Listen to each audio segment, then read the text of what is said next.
Hey guys, my name is Wilson. Today we're going to be going over the top 5 most profitable business ideas in 2020. Last year we did this video and it was super popular, which is the reason why we're doubling down and cutting right to the chase and telling you the top 5 most profitable. And they are bubble tea joints, ramen joints, delivery-only restaurants, food trucks, and plant-based restaurants. There you go. For those who cannot wait and finish the whole video, these are the ideas that you can run with. But for those of you guys that want to know the pros, the cons, the nuances of how do you actually be able to take advantage of this phenomenon in 2020, please continue watching throughout the whole video because I'm going to be sharing with you all the research that I've done. And as a return, I really appreciate if you can just smash the like button. That's the only thing that I ask for. Otherwise, let's dive right in. The number 1 most profitable business idea in 2020 is still a bubble tea joint. It is because it is still super popular. I think this thing has become just a phenomenon and a habit for people to take on. For those of you that do not know what bubble tea is basically an Asian dessert drink with tea-based with tapioca on the bottom, something that's very chewy, and it has ridden a huge wave, and even today in 2020 it is still super popular and it's evolving like crazy. Now, having said that, if you're not in a location or a city that has high Asian demographic that likes and enjoy this product, then that's probably not a place where you should be opening this, and this probably is not as applicable to you, and you can skip on to the next one. However, if you're actually situated in an Asian dense community that has bubble tea as part of an offering or as a staple item, then this is still a very profitable business idea out there. Now, on the same note, the pros of having a bubble tea joint is the low barrier to enter and the low investment. Why is it low investment? It is because the equipment that is needed is bare to nothing compared to a full-scale restaurant. All you need is shaker, a syrup dispenser, an ice machine, and a cooler, and you're good to go. Bubble tea is super easy to make versus, let's say, a full-scale restaurant that requires a stove, an oven, and hooded scale fans, all these crazy things, and in turn you would attract a lot more legalities that you need to deal with, a lot more strict food safety requirements that you need to fulfill, and that itself oftentimes takes a lot more investment, a lot more time to build. And that's the reason why having a bubble tea shop is just that much more popular, because the investment is much lower, the ability to create one is a lot easier as well. Now, the third pros of creating a bubble tea joint is the fact that it's just super easy to make. The quality assurance is so easy versus a full-scale restaurant, because all you need is to have a recipe of putting powder in the drink, milk powder, flavor powder, syrup, mix it for 30 seconds and you're good to go. A lot of times it is so easy to make. Anyone can come into place to make this drink, and the product would be equally as good if they follow the formula, versus someone that has a recipe that needs to cook up a pasta or chicken or whatever the case may be. There's just more variables to it, and it just makes the quality much more difficult to predict and much more difficult to sustain and maintain. Bubble tea joints, the quality assurance just is that much easier. Now, on the same pro, it becomes easier for us to hire talent, because anyone can come in and do their job equally as good as the next high schooler. So a lot of times in a food and beverage environment, talent is one of the most difficult things to overcome. And that is the reason why, by far, I think bubble tea joints are still one of the most profitable ones, one of the most easiest to create in terms of business models out there in 2020. And last but not least, another pro for bubble tea joint is the fact that the turnover is just so easy for this joint and this model to create, because for you to create a drink, it's just super simple, probably 30 seconds per drink. And after you create the drink, people can grab and go. You're not worried about people squatting in your place and not being able to fulfill them. And if your place has high demand, it becomes so easy for you to be able to churn and create that volume and to satisfy that. I actually have friends who are able to make more than 1,000 bubble teas in any single day, and in turn they're able to generate tons and tons of profit for this specific model. Oh, guys, I totally forgot to talk about this. COGS is also one of the major points and the major pros of running a bubble tea joint, because the COGS, which is the cost of goods sold, is much lower than, let's say, running a full-scale restaurant. The COGS probably around 20 to 25% is what we're looking at. So for any time we have a bubble tea, the cost of creating that is probably around $1, and we are retailing it for $6. So a little bit lower than 20%, versus someone that is creating, let's say, a pasta or a chicken salad or whatever the case may be. The cost of goods sold is substantially higher.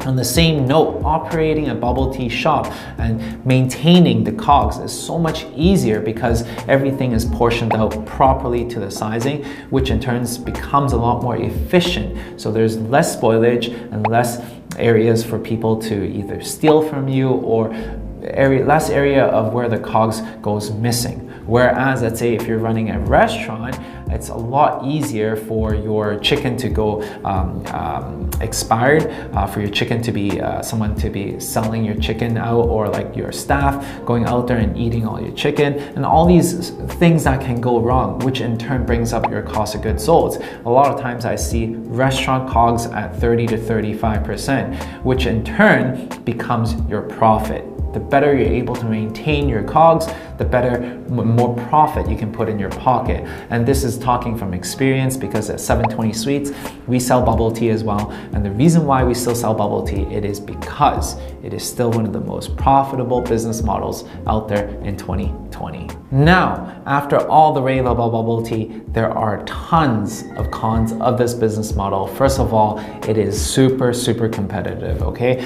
Me walking down our street in Vancouver, there's always going to be more bubble tea shop than 7-Elevens out there. It is a fact, and it has become one of the staple items in Vancouver. What does that mean? That means competition is just furious. People have so much different options that they can choose from, so you better be good at what you're serving.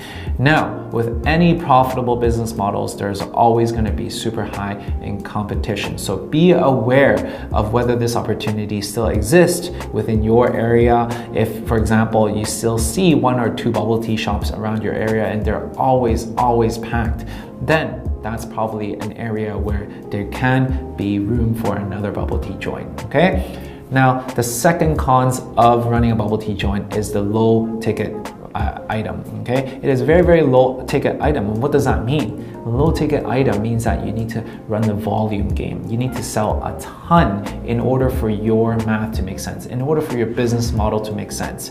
Because if you don't sell enough, your rent percentage and your rent or your labor percentage would be taking up majority of the cost, okay? Whereas if you can run the volume game, your rent and your labor will substantially go down in terms of percentage-wise, and in turn you're going to be able to really see the effect and the efficiency of running a model like this, okay? Because in a bubble tea environment, at most you're only selling 1 or 2 bubble teas at what, $6 a drink.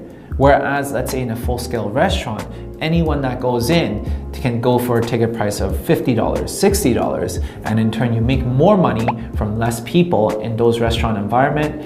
Whereas for a bubble tea joint, you're making less money per person. And what does that mean? You require a lot more people to come through the doors. And that itself, you need to make sure that there's high demand for this product before you go into this business model. So all in all, bubble tea concept is still super profitable, but you require to be a lot more competitive moving forward. As an example, 720 Sweets, we are always innovating with the product that we're serving, because you need to be able to carve out a specific niche even within the bubble tea industry right now. Some people will go for brown sugar milk, some people would go for best taro, some people would go for the best milk tea, best tapioca. So if you want to be able to succeed in this model, you definitely need to find something that you're really good at and to have super high quality. Long gone are the days that you can just mix powder and milk and serve people. And that's the reason why at 720 Sweets, we just go for super innovative quality items that we can serve people. And in turn, we see a lot of success by doing that. If you guys are looking for more opportunities for the bubble tea niche, feel free to leave me in the comment section below. I would recommend you a few different franchises which I think has great quality and great product that you may be able to bring to your city. So all in all, it is still a very profitable business idea out there. Nonetheless, be very, very careful whether you want to choose this business model to go ahead with, because competition is super furious. And what does that mean? Moving forward, people are going for more quality drinks. You cannot just feed people powder and sugar and expect them to come back. You need to feed them good quality tea-based items with good quality pearls and tapioca. And if you're looking for more information, definitely hit me up. I can recommend a few different bubble tea joints that I think are doing exceptionally well, that has a good process, that has good ingredients. And I think like going into a franchise model and buying into people's franchise and people's recipe is still a very profitable idea out there. So leave me a comment section below if you want to know more about my recommendation. Nonetheless, let's jump into the second most profitable business idea in 2020. The second most profitable business idea in 2020 are ramen joints. Ramen joints are still super, super popular. It has become one of the most, I guess, up and coming food staple item out there. All the places, different places that I've been traveling to, ramen is picking up in popularity in very, very rapid pace. And what does that mean? That means that there's a lot more opportunity for you to be able to take advantage of this phenomenon. Ramen joints, super high in popularity. Now on something that is an advantage over a bubble tea joint is that ramen joints have much higher in ticket price. And what does that mean? That means that when people go into a ramen joint, each ramen is $15 to $20. And in turn, they can also order an appy, either gyoza, chicken karaage, and they can also order desserts, and they can also order a drink. And in turn, an average ticket value, we're talking about anywhere from $20 to $30 versus a $6 drink that bubble tea has. And what does that mean? That means that with ramen joints, they have much more opportunity and much more margins for error and margins for, let's say, spending into marketing costs. And in turn, if and when you can run a ramen joint with the same popularity and the same amount of traffic going into your joint, your profitability would go up substantially higher as well. Another pro for running a ramen joint is the talent required. A talent required is very, very different from running a full-scale restaurant, because a lot of ramen joints, they are actually franchises, and I would highly recommend any of you guys watching, if you want to jump into this opportunity, to go through franchises, because the soul, the heart of where a ramen joint is the broth, and it is something that is very, very difficult to perfect, which is the reason why you would always, or I would highly recommend you to go with a franchise, because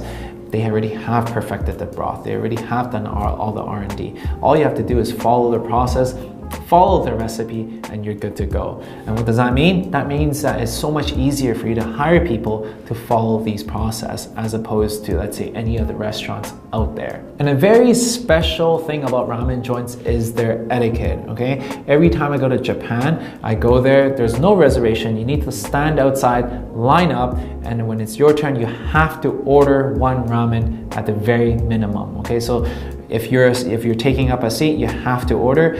This etiquette and this cuisine is not meant to be shared. It's not meant for you to be able to spend hours at this place to socialize. No, it's not like that. You go in, you finish your meal, and you go. Average time at a ramen shop is anywhere from 15 minutes to 25 minutes, and they expect you to finish, and they expect you to be out of there within half an hour. And this is a very, very special etiquette for ramen joints that, you know, no other cuisines have expectation for you. And people that enjoy ramen, they understand this etiquette, and which in turn, what does that mean? It means much more higher turnover for this business model. And which is the reason why I love this model. I have friends who are making $3 to $4 million in an 800 square feet place in Vancouver, which is insane. And what that means is that they're just always constantly churning out customers, and just on the go, super highly efficient. So if you are asking me, I'm going to tell you the second most profitable business idea in 2020. What is it? They're ramen joints. Now, after raving all about ramen joints, I know there are tons of cons as well. First up, the investment is substantially higher than a bubble tea joint in comparison, whereas it all obviously is so lower than a full-scale restaurant, but you still need to invest in the proper stove and actually hooded fans and all these full-scale restaurant items, right? But nonetheless, the investment itself might not be suitable for everyone, so it requires much more higher in budget, okay? And another cons of running a ramen joint is a lot of people that get into the ramen business, they have to buy franchises because this is a very niche and very, very specific item. And what does that mean? You need to pay an upfront franchise cost, you need to pay ongoing royalties, but with that, it comes with their support. So this might not be a model that's suitable for everyone. Nonetheless, it is still a super profitable idea out there. And last but not least, another con is that the labor that is required to run a ramen joint is still, I would say, a second tier of talent that is required over bubble tea joints. Bubble tea joints, you require people, anyone can come in and run a bubble tea joint as long as they have the formula. Whereas the next step up, I would say that's a ramen joint. People need to be a little bit more skillful in creation and creating the items because there's broth, a little bit more variable in place. Nonetheless, this is still a very, very profitable idea out there in 2020. The third most profitable business idea in 2020 are delivery-only restaurants, aka known as ghost restaurants, virtual restaurants, cloud kitchen, whatever the case may be. These models are basically restaurants with no physical storefront. We're talking about only working out of a commercial kitchen, and people are commissioning out and working out with third-party delivery apps such as Skip the Dishes, Grubhub, Postmates, Uber Eats, all these different delivery services to distribute their meals.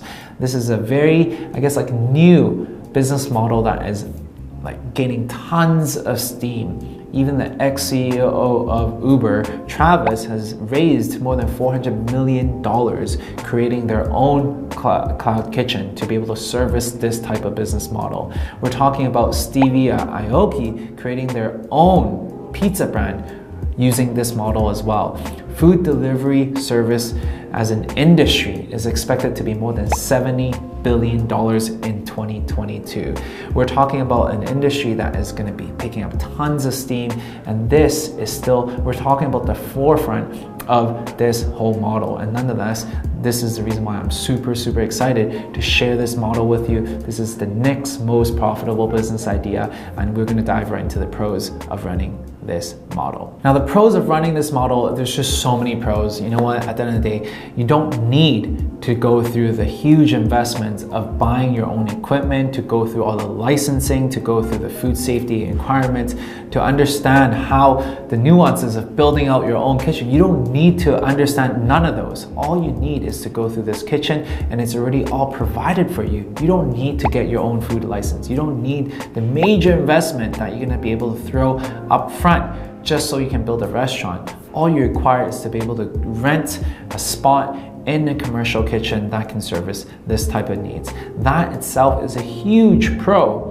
and versus someone that needs to fork out hundreds of thousands of dollars to create their own storefront, to create their own equipment, to create their own restaurant. This is a huge, huge plus because all you have to do is just rent a kitchen and you're good to go. And the second pro of running a delivery-only service restaurant is that you avoid all the headaches with staffing, the front of house staffing. All you need to worry about is production. All you need to worry about is maintaining your operation and the quality of your food service and your food product. That itself is a huge, huge pro. If you're someone that is super skillful and loves just cooking, you don't want to worry about running a brick and mortar store. You don't want to worry about bringing people in through the doors. All you have to worry about is your recipe. This is the model for you, because if you have a quality item, if you have quality product, all you have to do is create the product, put it on these third-party delivery app services, and that itself, if the quality is good enough, you're gonna be able to attract tons of people to always come and order from you. You don't need to worry about, running marketing, getting people through the doors. Or let's say, for example, it's a rainy day. How are you're gonna be worrying? You're gonna be thinking that, oh, you know what, I can't pay rent anymore. All you have to do is focus on your craft and you're good to go. And another pro of delivery only restaurant, this is a very specific pro for this type of business model, is that you're not married to your business, okay? You don't need to sign a 5-year, 10-year lease into a physical location, which at the end of the day, you might hate, okay? All you have to do is sign a lease with a cloud kitchen and you're good to go. That might be a commitment of roughly 1 year to 2 years, and that itself allows you to be less stressful. You're not married to it by life, and in turn allows you to have much more opportunity to try out different concepts until that one that really hits home to your customers. So this is a huge pro specifically for delivery only restaurant models. Now, the cons of this super crazy good model is the fact that your restaurant has no visibility. You cannot bank and you have much less creativity that you can play because you're relying on third-party apps and delivery services. On the same note of actually relying so heavily on these apps is the fact that all your eggs is in one basket. All your eggs is in this one basket and you cannot diversify because they are the lifeline of your business. Food delivery apps now controls your destiny. And in turn, if any given day they change their policy, they increase their rates, or they decide to favor specific brands, then you are in trouble. And then you have no more leverage because they control your lifeline. They're holding you by the neck, which is something that I do not like at all. And in turn, how can you actually combat that? And how can you actually leverage this model? You can actually run this for a year, 2 years to gain some momentum, to prove your concept, to be able to gain your subscription base, your returning customers, and in turn that allows you to be able to have the confidence and the base to create a storefront, and that allows you to be able to be much less risky in this venture of yours because you have now proven yourself to be super successful and to be a quality item. And last but not least, you do not control your customers. All your customers belong to food delivery apps. This is something that I really do not like because this doesn't give me the freedom to reach my customers. This doesn't give me the freedom to be able to own my customers because once again, we're at the mercy of these food delivery service apps, and that's something that I really don't like. But nonetheless, the pros of it is that far outweighs the cons. And in turn, if, for example, like I said, if you've proven to be successful, then you can go out and create your own restaurant. And this is the third most profitable business ideas out there in 2020. The fourth most profitable business idea in 2020 are food trucks. Food trucks are definitely making a comeback. Food trucks, I would say right now, is definitely gaining a lot of steam because people are supporting local small businesses. They're getting back into the trend of these specialty items and they love it, and they have no problem going outside, waiting in line in the rain for a good food truck taco, okay? This is definitely getting a comeback, and a lot of pros with this is the fact that you can actually go to your customers versus a ghost kitchen, which is delivery only service. You can actually go to your customers, you can go to different locations in town who has an appetite for your food offering. Another pro of food truck is the fact that the investment is substantially lower than a brick and mortar store.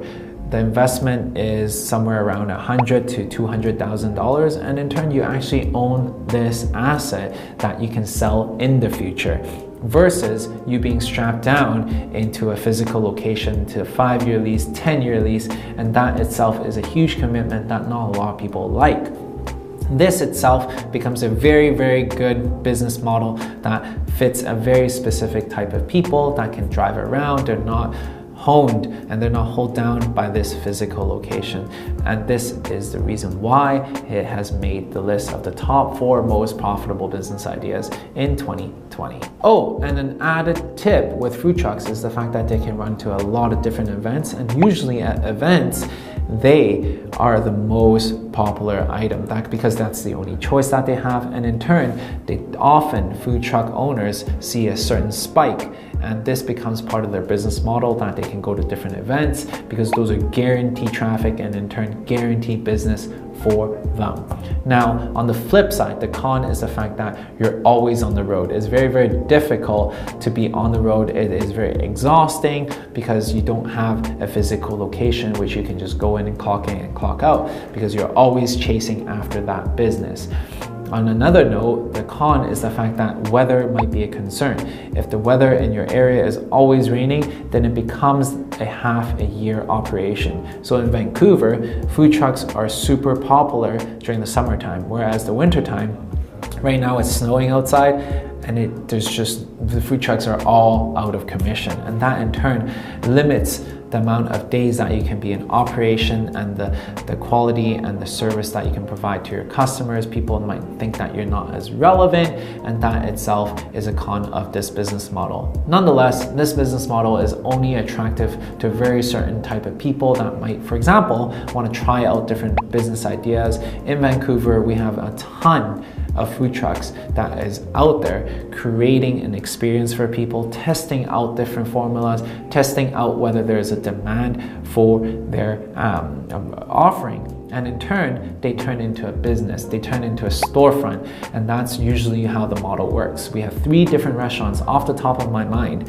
that went from having a food truck to getting into a solid brick and mortar location. So if you do not have that much investment, and if you want to limit the amount of risk you have, this might be a profitable business idea that you can consider in 2020. Oh, and something that I totally forgot, and thank you Jason for reminding me, are the licenses. Licenses are usually super confusing, and within any city and any jurisdictions, they have only a certain amount of permits that they allow people to operate in. You oftentimes need to go and apply for them, and oftentimes there are quotas that you need to apply for, which at the end of the day makes it super confusing, and in turn turns a lot of people away from the food truck business. So for example, within our Vancouver city, there's only 30 different food truck licenses that they're offering, and if we want to be able to get into the business, we cannot actually apply for it anymore because they already shut them down. All you can do is buy an existing food truck license off those people. Now, how are you going to be able to hunt down 30 different food truck and ask them whether they have and wanting to sell? That's a very difficult process already. So nonetheless, that's a really big con, is that it's not something that you can apply for and get right away. There are quotas and there are city permits that you need to go through the hoops in getting. The 5th most profitable business idea in 2020 are plant-based vegan restaurants, okay? We're talking about a plant-based restaurant that, 5-10 years ago, no one has even thought of creating because there's just not much of a demand for it. It's just not the cool thing to talk about. People are less health conscious about what they put in their body. But in today's age, it is definitely gaining a ton of steam. A lot of celebrities are jumping on the train right now. People like Beyonce, people like Brad Pitt, they're really vocal in terms of their support in plant-based diet. And even for like ice cream, plant-based ice cream has increased more than 25% year over year. And we can actually see this movement gaining so much steam when actually just last year alone, all the fast food chains have plant-based options. They have vegetarian options like Beyond Meat. They have meat substitute, which is crazy, and this is something that is unheard of even just 3-4 years ago. So in today's age, I know it's in its infancy still, very infancy, but if you have the passion to actually love the substitutes, love plant-based stuff, and really being an advocate of this industry, then this is still a very profitable idea that you can actually go in during the beginnings and to be able to reap the rewards from years from today, because people who are in this trade, people who are passionate about it, are gonna love what you have to offer. On the con side, this is still very beginning, as I was saying, that you're not gonna be able to hit the masses. You're not gonna be able to hit the mainstreams. However, once again, if you're passionate about this, then it is completely fine. It is a very good model that you can actually be able to benefit from, because people who love it, they rave about it, and the supply for this is still very low. So if you're thinking about creating a plant-based restaurant, now's the time to do that, because There's just not much demand for, not much supply of it, and the demand is growing leaps and bounds every single year. So there you go, the top 5 most profitable idea in 2020. We're talking about bubble tea joints, ramen joints, food trucks, delivery only restaurants, and last but not least, the plant-based restaurants. These are the most profitable ideas out there amongst all the research that we have done. And at the end of the day, it's not suitable for everyone. You really need to see if it is suitable and it has demand. At the end of the day, it's about the demand in your area. If there's no demand, there's no need to create something like this. And it is also not for every single one. You need to understand how your personal circumstances are like at this moment to choose the right vehicle to get you there. Nonetheless, I really hope you have enjoyed this video. The only thing I can ever ask for is for you to smash the like button. Otherwise, comment below and let me know if you guys have any questions. I'll see you guys in the next video.